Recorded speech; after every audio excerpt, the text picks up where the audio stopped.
before my junior year ended. So, but when senior year rolled around, I was on probation already. So I just got my GED, and that was off to the workforce. And yeah, I had a pretty powerful experience of faith. A few years after that, I went to Salvation Army just get the heat off my ass. Probation was on my ass. I went to Salvation. I didn't even know what it was. It was like I thought it was a branch of the military. Right. So Salvation Army. Yeah. I really did. Yeah. I had no clue. Like before I got sober, like these dudes are telling me, yeah, I'm in the Salvation Army and I'm selling them heroin. Yeah. Like that's how clueless I was. Yeah. I didn't. I thought the same thing. Like, oh wow, that's cool. Yeah. I went to the Sally in Sarasota, Florida. Oh yeah. Yeah, I went to one in Texas. I remember it. Yeah. In Texas? Yeah, I lived in Texas for about 10 years. So Was it a homeless shelter too? Or? No, it was like an ARC, like the ones they have in Saugus here. Oh, okay. Yeah. Mine was a homeless shelter. Had two homeless dorms, and then one of the dorms was dedicated to the program. It's Kurt. Kurt just cut. Kurt Zell, what's up, player? What's up, Sean? What up, Kurt? That's my man right there. I love you, bro. Love you. Yeah, that's like similar to the one they have in Cambridge. Is like that. Oh, okay. Yeah. So this was a ARC, and now the important thing is through that. So I had been 7 years in Alcoholics Anonymous at this point, and I was developing that concept of God I had was being smashed. I'd never been part of a church, never read a Bible, none of that stuff. My Nana took me to church like a couple of times, but I saw like Jesus beaten and bloody on the cross, and I was like, and then the priest definitely told me I was definitely going to hell. I was like, well, I think I'm all set with this place. I went to the Sally. That was, and then on April 19th, 1999, was Good Friday. I'd only been there about 4 days, and I just had a very personal and powerful encounter with Jesus, and that's just all there is to it, Awesome. I mean, there's a lot of details to that, but and shortly thereafter, I ended up down in Texas. I maintained the longest period of sobriety I had at that point as well, and then I went down to Texas for about 10 years. Got just kind of immersed in the Bible Belt, did a lot of AA stuff, and came back in. Strong and now AA in Texas. Oh yeah, and it's a lot different too. So up here, you got like They drink iced coffee. So up here, whereas we meet in like church basements, down there they lease buildings. Oh, no kidding. Yeah, so interesting. Every meeting is like that, and so that whatever building they are leasing or space they are leasing typically has like a phone. There's somebody there throughout the course of the day. Wow. People be playing cards. A lot of fellowship going on. That's wild. Yeah, it'd be like the 24-hour club in Malden if you're familiar with that. Right. Yeah. But that's kind of the standard, Wow. of Texas AA. And but alongside that, I was learning a lot about, my faith and God and things like that. Just it was commonplace. Very cool. Even in the work environment, you like start talking about the Bible with somebody, which is like that would be just unheard of up here, Right. So I came back down here, and throughout that time I was putting time together, but the important thing for me is, like the literature talks about the idea that, the great obsession of every abnormal drinker is that somehow, someday I'll be able to beat the game. Yeah. Drink like normal man. Drink like a normal man, right? Yeah. And so I always had that reservation. So I would have like... I can't even eat cookies like a normal man. No, exactly. Get it in. If two are good, four is even better. Four's even better, bro. And then after you finish the 4, you're sitting on the couch like, it's cookies. There's more in there. I'm all about it. So I had that reservation that I remember one time while I was in Texas. So I might put together, 6 months or something like that and relapse. I was just a chronic relapser. I had more sobriety than ACT because my self-destruct was quick. I start drinking and I lose the job. I lose the car. I end up in jail. I mean, you don't lose any of that shit, man. You know exactly where it is. You just give it up. Give it up. We don't lose it. We know where it's at. The great eraser. And what's funny about it? I was in a meeting probably a couple months ago, and this woman was sharing, and she said, I lost my car. It was part of what she was sharing, and then she said, I still don't know where it is, and this was several months or a year later, and everybody in the room bust out laughing, like, because she doesn't know where her car is. Like, if you said that in a normal environment. Yeah, exactly. So Kurt said to say he met with Dennis, and Dennis has to say hi. Oh, hey, yeah, what's up, Dennis? Love y'all.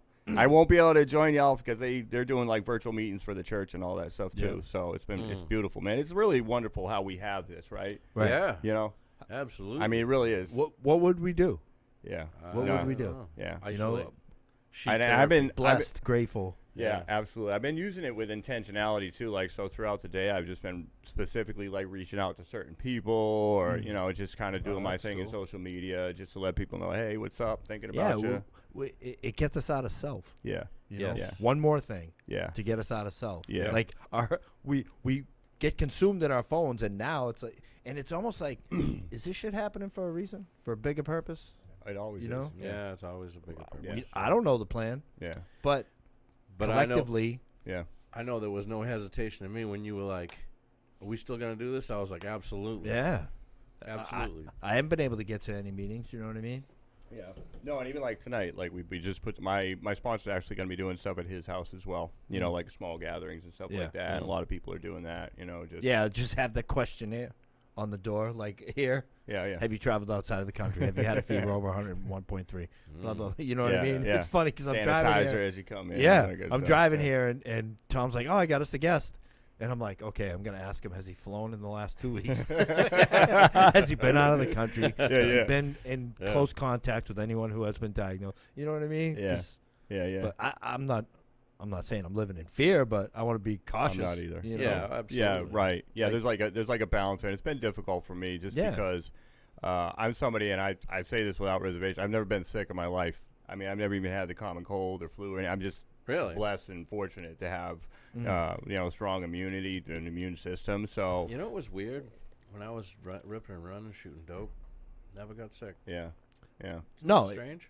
if you got sick, you just did something else and it went right away. That maybe that was it, but You know? or it just didn't like the environment that I was creating. Yeah. Right. Polluted environment. You know what I mean? Yeah. Yeah. I don't know what it is, but it's Yeah, cool. and so I just been really fortunate with that. So it's been hard for me though, because as I'm sharing about my life, and now I've never been sick, like I still need to be compassionate towards others, right? Yep. Right.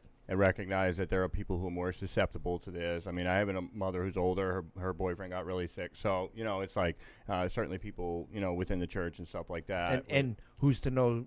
Who's to say that you couldn't carry something? right, we can. I can still be a carrier. Yeah. My Yeah, body can fight it off all day I long. was saying but this earlier. Like, there's people running around that have this that are showing no. that have no symptoms. idea. Yeah, And yeah. say you come home to someone who's compromised, medically, like, Well, you gotta Here's think the about thing: others. you don't even need to be medically compromised to have a really No, rough time, a no. really hard time. Not at all. Yeah. Medically compromised people are more likely to die. Right. But you're not guaranteed, but it's a good chance you're going to go through some hell if you're experiencing these symptoms that they're talking about. I mean, pneumonia and But there's been a lot of good stuff that I've seen lately as well. So Yeah, there has been. Yeah. Yeah. So I during that time in Texas, I remember I had a conversation with my mother, and she said, "You've never done anything for a year." She sort of challenged me, and so to spite her, I stayed sober for a year, and then I think legit like the day after my year anniversary, I got drunk. Oh, really? Yeah, and I was just to say like, told you yeah, so. told you I could do it. Anyhow, I came back to Boston in 2008. I met this amazing woman at this place I was working at, and a couple years later, my daughter, Isabella, was born. She's 9 years old. She's about to be 10. And I was going to this. My sponsor brought me to this. I remember I flew in, and he was like, "Yeah, well, I got this sober house in Roxbury." And I was like, "What, bro? I ain't going to Roxbury." And he's like, No, it's a real nice house, real nice neighborhood.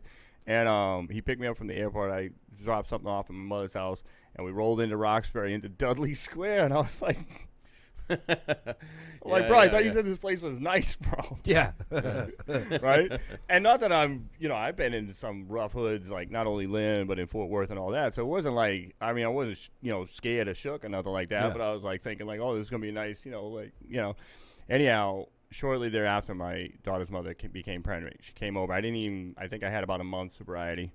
And I was in this house, 50 guys, like, doing the hustle. Maybe 4 or 5 of us really wanted sobriety. And as soon as I found out she was pregnant, tunnel vision. It was in what direction? in sobriety, like Nice. get this life together. Oh, you know, that's awesome. like let's do the right thing. And Very I mean, cool. opportunity all around me to go this direction or that direction. But I just had a one-track mind. So was this one house, or was it like in a lot of? It was like a condo. townhouses? It had it had like I think I might. you might know that house. Yeah, I think I Yeah. might know where you was think you at. might. We'll keep it anonymous. Yeah, we'll leave it at that. You might know about that house.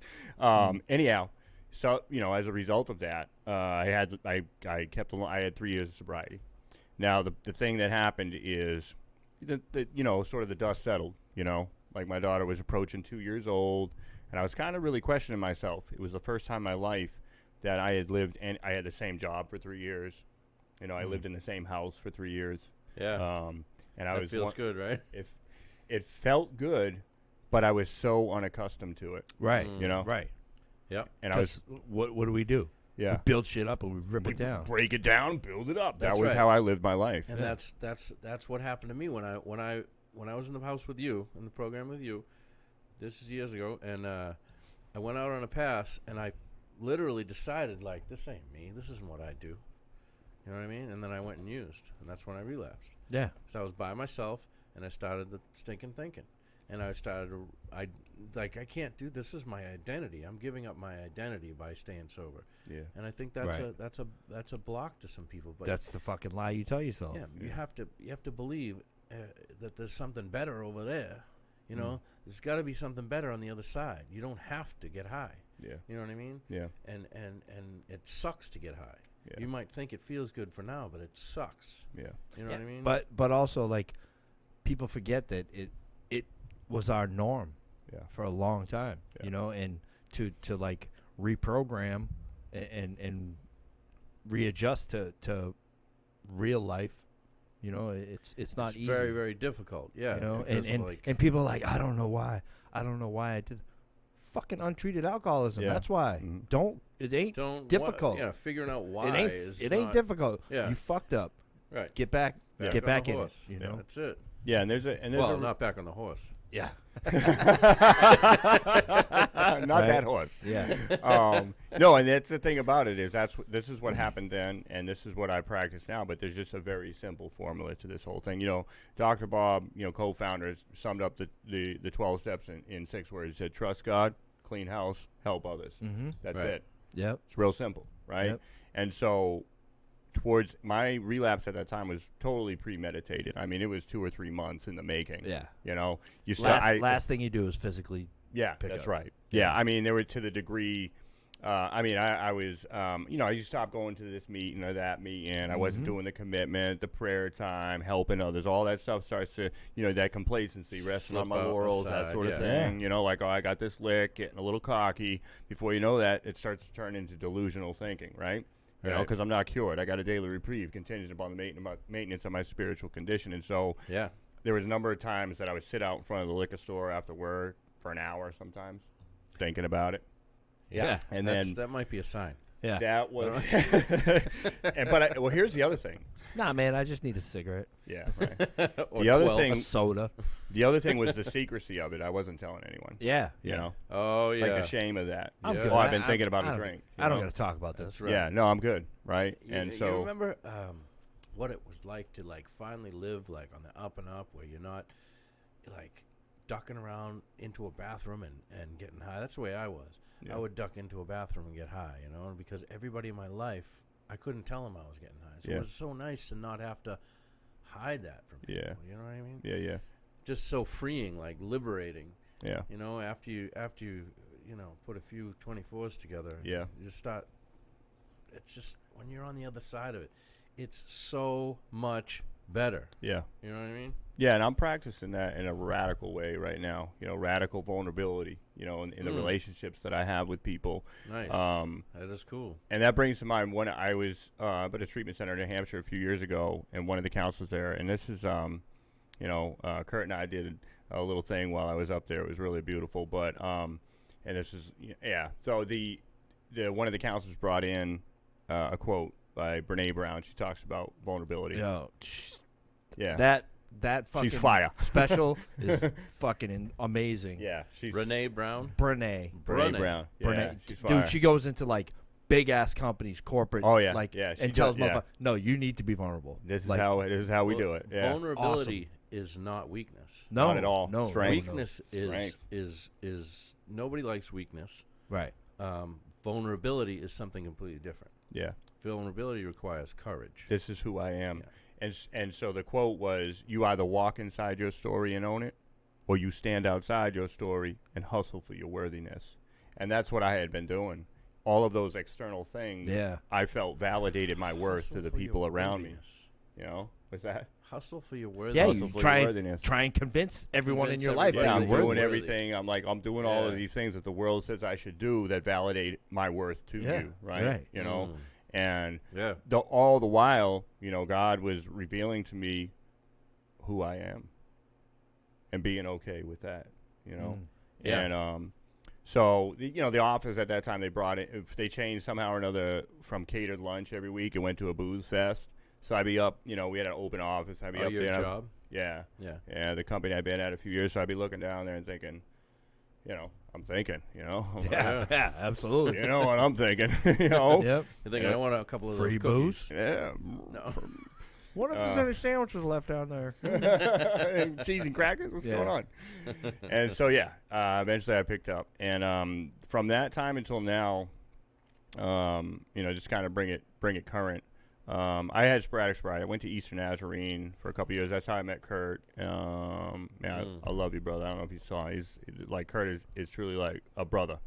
Yeah. And As soon as you meet him, it's like, Yeah, good he's guy. just like you, dude. yeah, you know? like what's up? And so throughout this time, basically since 2014, I had about 9 months because I was on probation. I had the sobriety device in my house, and OCC and all that. Yeah. Not that I wanted to be sober.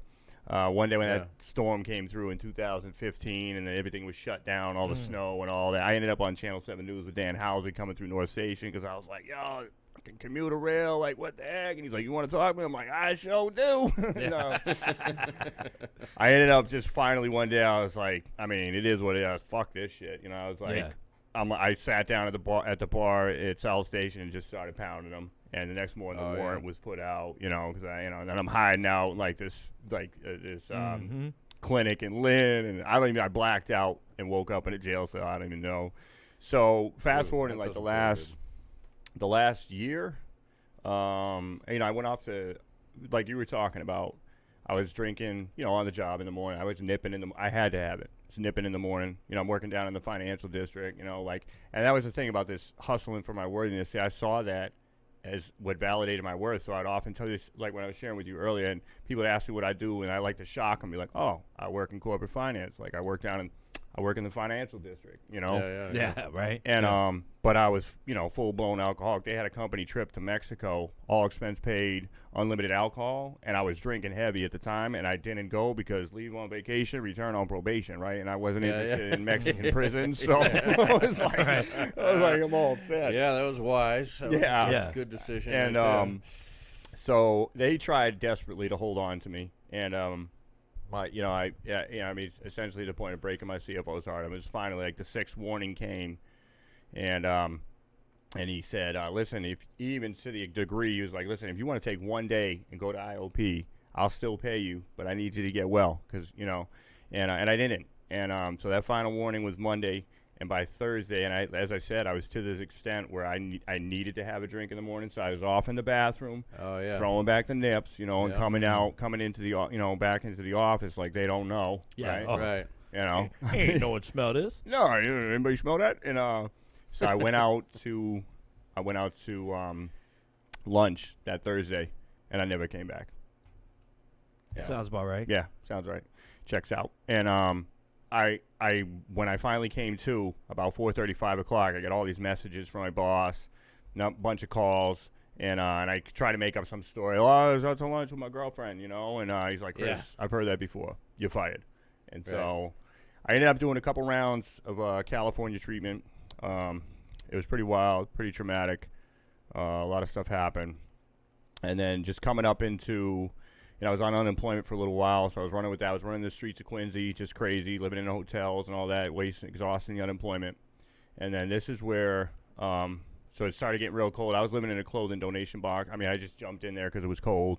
Money ran out. One night I was out on Hancock, right out in front of the Fat Cat. These two women were coming out, having a good time, whatever, and they had this bag of food, and I hadn't eaten for a few days. It was cold. Yeah. Was starving, and the bag split open. The food fell on the floor or on the ground, and as soon as they walked by me, they had no idea. And there's open windows. I just went right to the food, scoffed that up, man. I mean, I was hungry, and that's how I was living. Listen, bro. I've waited for donkeys to close. Yep. Them bags is going out now. Yeah. Right in the dumpster. Get it. Yeah. Get it. I mean, that's what you got to do, They did an Not amazing. I'm proud of it, but it's what I had to do at the time. Yeah. And I assure you, I had shame in me, but that hunger was greater than the shame. Oh, yeah. The funny thing is, I'm that. ordering from them when we leave here. I Swear to God, I talked about it before I left my house. Yeah. Yeah. Fat cat, there's bomb food. You know what's funny? That was a come up. You know what's funny is one of my Dennis, his wife, who's the dean at Easton Nazarene, she kept telling me about the Fat Cat. She's like, "You ever been to the Fat Cat? It's good. It's good." And I just didn't know what she was talking about. And then the other, few weeks ago when I was walking by, I was like, "Oh, that's where I ate that food on the ground." Right? I was like, I did the picture. I was like, "Hey, that's the Fat Cat. I know where the Fat Cat is." I actually have had that. I have had the Fat Cat. I ended up, I stayed out of the shelters, and I ended up in a shelter in Framingham, and then I basically, mid-December, I lost the phone. That was my last means of communication. Yeah. And people would send me money periodically, and I lost the phone, and I went into a hospital just to get out of the cold, and in Salem, and I really, I was just desperate. Yeah. And I was in that place where I didn't want to drink anymore. I couldn't go on drinking, but I couldn't go on not drinking, Right. Yeah, that's the jumping off point. The jumping off point. Yeah. And while I was in the hospital, I just said, "Oh yeah, I want to go to detox." My only motive was because I knew I could only stay in the hospital for 24 hours. So I was like, "Yeah, I want to go to detox." So I got a detox, and I'm desperate, and I felt kind of guilty because there's people out there who are more willing than I, during the cold time, that bed could be available to somebody else. And in a detox stage, you don't even have to go to the groups or the meetings, Right. Just do your thing. And a month prior, I had AMA'd within 48 hours. I got my food in my belly, nice and warm, and headed out. Got drunk right across the street of the supermarket, blacked out, ended up in the hospital. I don't remember. But this time, in that desperate state, without any hope,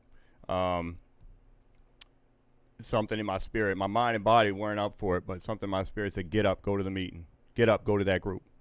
So I just took this action, right? These actions that I did not want to take. And everybody in the meetings, it seemed like every person who spoke said, "When I came into Alcoholics Anonymous, I had the gift of desperation." Yeah.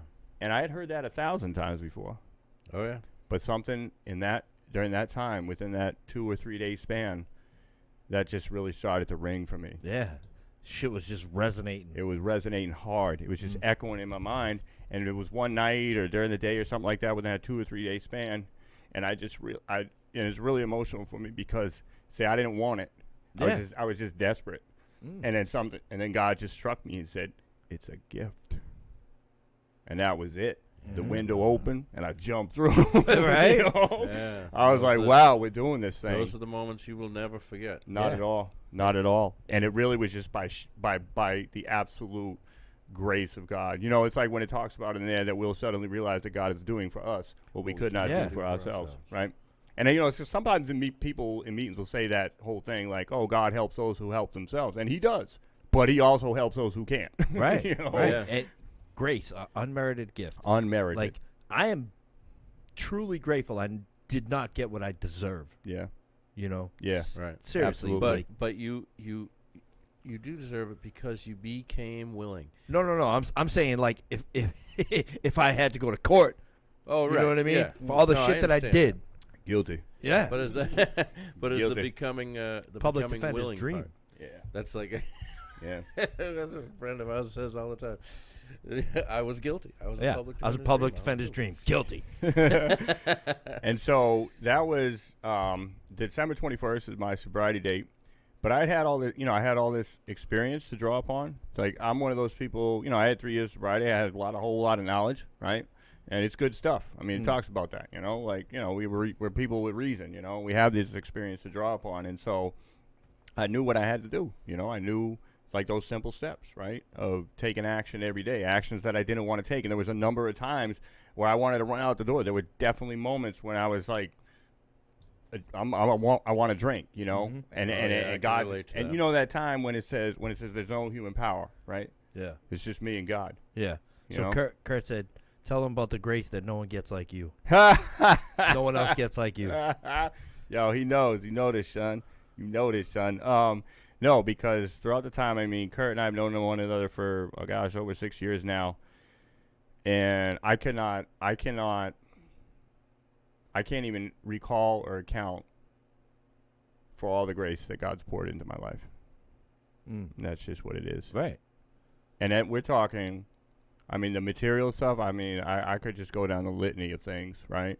I mean, I'm going to this job Monday, that's just an incredible blessing. And really, I was radically vulnerable with them, and that's what brought it about. But I was also honest, because I had some discrepancies and some misrepresented myself on my resume. I had gotten an offer from a pretty large law firm in the city, and that caused me to have to be honest, to be truthful, right? And now I don't have to walk around like, oh, did I tell this guy that that sort of thing. Mm-hmm. Yeah, man. And through that honesty, God just poured out even more grace. But there are like real, I mean, when I was in California last summer, in that same hopeless and desperate state, if y'all have ever been to California, the tide in the ocean is much stronger than it is here. Yeah. Right? That's why they got lifeguards in some areas you can't swim in. And one night I just walked out. I had my backpack on me, my phone, all of my belongings. I just walked out into the ocean, and that was the end. I was done. And I woke up in a hospital, my head cracked open. I have no idea how I got out of it. It was the dead of night. Nobody was around. Wow. And that for me was the grace of God. Yeah, man. That was for a reason. The only explanation. Yep. The only explanation for that. Right.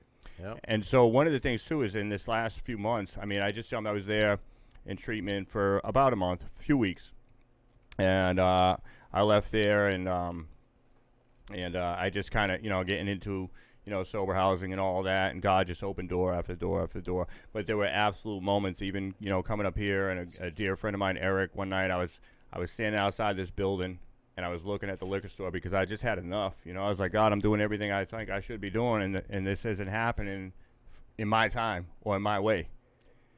Yeah, he answers all our prayers. Sometimes that answer's no. Yeah, or not right now. And it's not going to be in the way that we think. There were just a number of Ever. moments. There were a number of moments in these last few months where I could just feel I could sense by the presence and the Spirit of God that He was saying, just hold on for just another moment. Mm-hmm. Hold on for just another Yeah, moment. you throw that towel and he throws it back. Wipe your face, kid. We ain't done yet. We ain't done yet. And that particular That's a night, good which one. was one of those several moments in these last few months, I was looking at that liquor store that's right outside the door here, and and it was just me and God. Like, there's no human power, right? And I'm standing there, I'm staring at that liquor store, and I really wanted to go in that liquor store, and it was just, no, not tonight. Turned around, I came back in here, I sat down, had a conversation with another, and I vomited. I was like, this shit ain't happening. I'm doing this, that, the other, what's going on? Right. And he just listened, and 20 minutes later, he made a phone. 20 minutes after, when I was done, he said, let me make a phone call. And boom, because I'd been living basically in McDonald's and Dunks, I called my salvation because they were open 24 hours for the most part. Right. And so he made a phone call, and boom, I was in a sober house within 20 minutes, And Nice. so, and then from there, through that sober house, an amazing man, my boy Seth, he came, shared his experience, strength, and hope, and I knew immediately, it was like, yeah, this is the guy. Seth T? Seth V. Maybe a different one. He makes beats and all that. Nope. Yeah. Try to keep anonymity if he wants to. But anyhow, but we just got right down to business, Business, yeah. Busy about my father's business. That's for Kurt. So we just got right down to business, and that's what they did in the old days. Like this whole idea. And whatever works for you, right? So if you want to take your time, take your time. For me, I'm a full-blown alcoholic. I got to do it like Dr. Bob and Bill did. They got down to business right away, right? So, just going through the steps with my sponsor, doing that fourth and fifth, obviously, taking a third step and spending that time with God, And then for the first time, listen, I've been around Alcoholics Anonymous for 30 years, and I've made more amends in the last few weeks than I have in 30 years. And that's a big part of it, you know, Nice. a huge part of it. Yeah. Promises. Yeah. They're the ninth step for a reason. Yeah. You know? Be Yeah, amazed before exactly. you're halfway That's- through. Yeah. You Right. Get halfway before through. you get halfway through your Get half- amends, you're gonna be like, "What?" Yeah, what's going on? You know? And there was amazing things too. There was at least two that I can recall, because I've done about 7 or 8 of them, and at least 2 were I wasn't looking to make the amends. These people who I hadn't spoken to in quite some time just showed up, and I was like, Yep. "Whoa, Same thing. hey." Bro. You know? Or the ones that you were like, Yeah, I ain't never gonna see them Never, again. yeah, I'm good with it. Yeah. Boom, they're Yeah, right there. There You're it like, is. Yeah. You look up and you're like, all right. Yeah. I- No, I know. Yeah, it's been I like got- that I the got whole you. time. Yeah. See? Yeah, the whole time. Mm. And so through all, and now I'm in a place where, you know, trying to be of service, maximum service to, you know, to others, you know, and every opportunity. And some of those really are just, like, it's like the book that I'm writing is kind of, you know, I'm writing to certain people, you know, people like us, people, you know, in the streets, people in jail, people who are homeless, you know, invariably, God is throughout my travels, because I'm a T rider for life, right? So I'm always walking and moving around, and you know, and the reason for that is because I've had 3 OUIs, right? So that's a privilege, not a right. So Yep. anyhow, invariably, God will put me in the path of someone on the street, you know, someone homeless, you know, and I am deeply compassionate for those people, Right.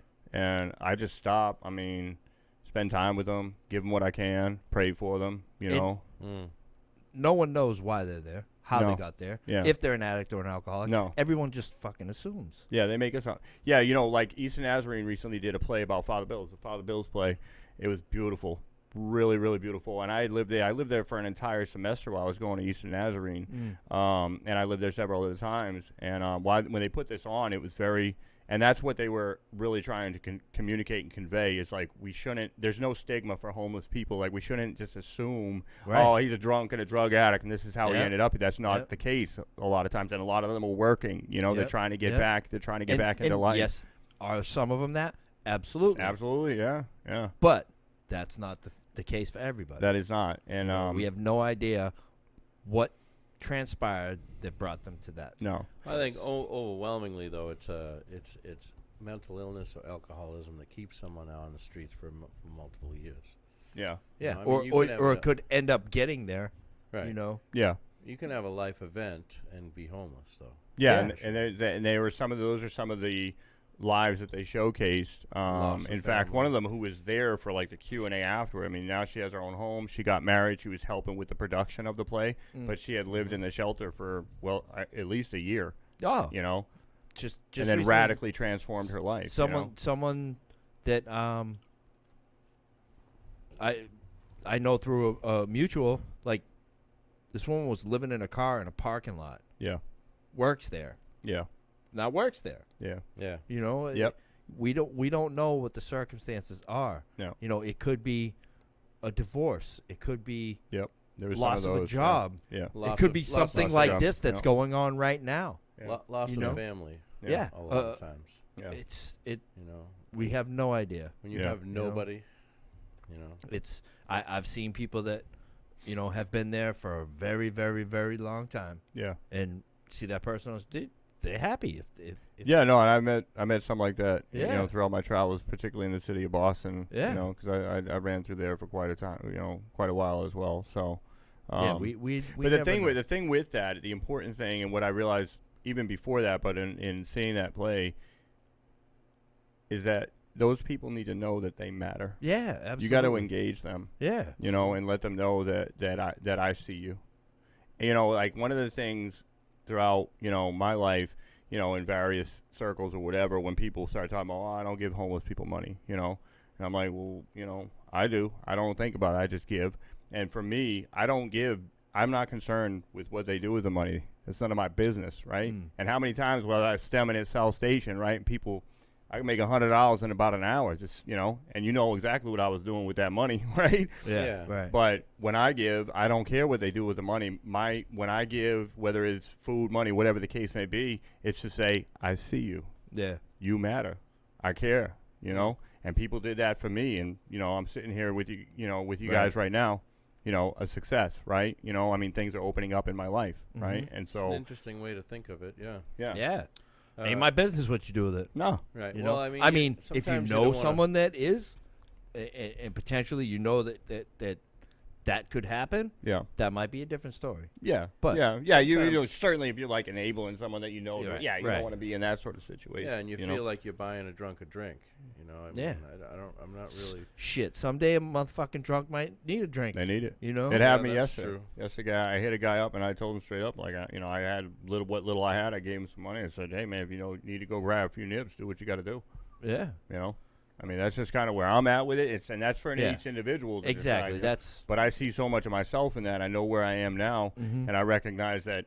And I spend time with him. I didn't just give him the money and like, Dip. all right, man, do Right. your thing. Well, You know, yeah, I sat down and spent some time with him. You know, and That's that's what the I do, important too. thing, to know that he knows that he matters. Right. You know, Before I give, I will go and talk. Usually, you know, to wait, what's up? How'd this happen? You know. yeah, what's going yeah. on? There you go. Yeah, And I say, you know, I remember the last guy I gave, I was like, you know, he probably try to drink less and make some better decisions, you know, and maybe it'll turn out better for you, you know. yeah, There you go. Yeah. You know what I'm saying? yeah. You know, or what's up, bro? Like, I've been there. You know what Yeah. I mean? And they're like, yeah. No, No, serious. really, I know. I know. I know. Bro. Like, Yeah, you don't have Yeah. to do this. yeah, Right. You know. Yeah. You know. You can have a better life. yeah, You know. yeah, yeah. And It's- that's what I'm trying, you know, to impart when those opportunities present themselves, is Mhm. to help them understand that, you know, I've been there and look where I am now. So, Mhm. you know, it's just God's called me to that. You Right. know, And you that's have the to get to spaces. you have to get to a certain level of consciousness to even see that shit. Yeah, You know? yeah. Being aware. Sometimes we're so caught up in ourself and our Oh, yeah. life. You know, it's like. Well, and the thing, like, one of the most dramatic reflections of that, when, you know, I worked in the financial district, you know, for a few years, I guess 2 or 3 years, a couple different companies, you know, and it's the hustle and bustle, right? You're Yeah. running through there, and, you know, 3-piece suits are flying by, right? You know, and everybody's on a beeline, right? And more times, like, just countless times as I was going through that, you know, God would continually point out those homeless people to me. You know, like, I'm running up to this high rise to make this money and, you know, help out this company and all of that, and God was just pressing upon my heart. This was really beautiful. One of the places I interviewed for, and God, you know, God wants me to work. Like, I got to eat. You know what I'm saying? I got to pay bills, right? And this is where I'm equipped. But about a month or so ago, I interviewed for another company, and while I was going in for the interview, there were 2 entryways, and this was like right in downtown Boston, right on the water, and the entryway that wasn't being used, there's a homeless guy there, right? And he's got his cardboard and his backpack and his whatever, you know, supplies. And I'm going into this interview, and just by the Holy Spirit, you know, that's my faith. So the Holy Spirit's really, in a gentle way, was like, Chris, what are you going in there for when I need you over here? Just like that, you know. Now, I went to the interview. I didn't get the job. I'm going to a job on Monday, but that's the calling that God's put upon my life, you know, is to let those people know, those people in the margins, those people who are in the streets, those people who are in jail, that they matter, and that God has a purpose for them. Absolutely. You know, and so Nice. it's just been beautiful. I mean, it's been such a transformation. I'm really having, and I'm sure that, you know, you guys are kind of, you ever like read some of the literature, you're sitting in a meeting and you read something you read 1,000 times, or somebody says something in a meeting that you heard it, but so all of a sudden you're like, whoa. Yep. Oh, So yeah. many times I'll be like, Whoa. that's that lady was talking about that. It was like that. I get You've it. been now. hearing it forever, Mm. and then you just have this new experience with clicks. it, you know? Yep. Yeah. And so that's really what it's been like for me is, you know, I try to remain as teachable and open as I possibly can. Yo, as soon as You you know? think you know everything, you You know, fucked. that's when you're done. You fucked. You know, in fact, today was fire, right? I was I will keep some anonymity here, but, you know, I got some roommates, and one of them's, I just want to, by all appearances, like, this guy's done some hard state time. Like, don't mess with this dude, right? So we were talking today. This dude is super enlightened and educated, right? And I was like, for an hour, I was just sitting there like, right? I'm all, yo, right? And so that's that's just really, that's more of God's grace opening up my heart, my mind to recognize that, that we're all God's kids, and that He'll use each and every one. If I'm open to that and attentive and willing to receive that, God will has been continually doing amazing things through so many people that in the past I would have never expected. I just dismiss people real quick. I'm like, I hear a few words out of your mouth, I'm like, this guy don't know what he's talking about. You know, Contempt prior to investigation. Contempt prior to investigation, absolutely, man. And that blocks me off from the sunlight of the Spirit, from having that opportunity to expand my understanding of God. Yep. Yeah, man. I mean, because He's finite and I'm infinite, and I believe that He's reflected through each and every one of us individually as a collective representation of who He is. Beautiful. We are, all of us. Like, it's all like one consciousness. And when we get to that level and everybody realizes that, utopia, bro. Yeah. In the circle, everybody belongs in the circle. Yeah, we're there. That's we're about there. That's a good place to leave it. Yes. All right. I mean, we would continue, but there's people here that, fair to say, they want to go home. Yeah. But thank you guys for tuning in. Yeah. We appreciate thanks, you. everybody.